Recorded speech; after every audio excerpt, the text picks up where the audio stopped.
ቡራ እንግዲህ እንደምታዩት በአዲስ ነገር መጣል ማለት ነው። ስምጥ ብሎ ማለት ነው። እንግዲህ ለሀይሚዬ ለቅመምዬ ነው የዘፈንላት። ለማንም አይደለም፣ ለማንም አይደለም። ሰላም ሰላም፣ ውድ ቤተሰብ እንዴት ናችሁ? ደህና ናችሁ? ያለው እግዚአብሔር ይመስገን። በያላችሁ በሰላማችሁ ብዝት ዝት ይበልልኝ። እንግዲህ እንደምታዩት ያብሳላት የልብ ቅርጽ ይቅርታ፣ የልብ ቅርጽ አሁንም ደግሞ ሰጧለች ማለት ነው። እሱ ሲፖዚት ሁሌም ትሰጣለች እና ግርም ትለኛለች። ትጠፋለች ብዬ ነበር። እንኳን ልጠፋ ይቅርና ከሚዲያም ራሱም አለሽ ማለት ነው። እና እንግዲህ አይመስለኝም ነበር ከአንቺ መለየቱን እያለ እንግዲህ ቡራ መጣል። መቼም ቢሆን አትለያዩም። ቀብራራው ወንድማችን ሀይሚዬ የኔ ቅመም ማለት ነሽ።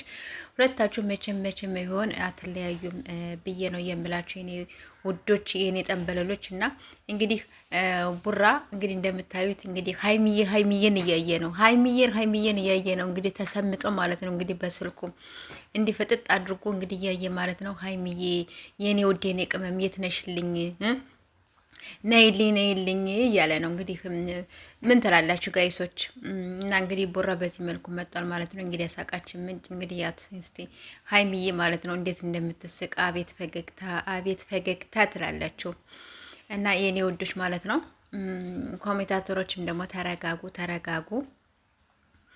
ስለዚህ ሁለቶችን ደግሞ በአንድ አይን ደግሞ እዩዋቸው ማለት ነው።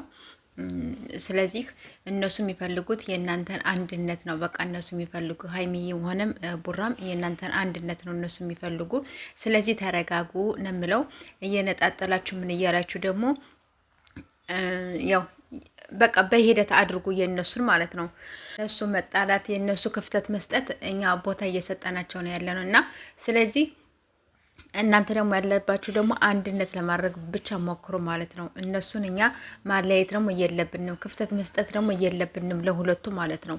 ስለዚህ ኮሜንት ላይ እነሱ ቪዲዮ ሲለቁ ማለት ነው ብቻ ማለት ያለባችሁ ሀይሚ ቡራ ብቻ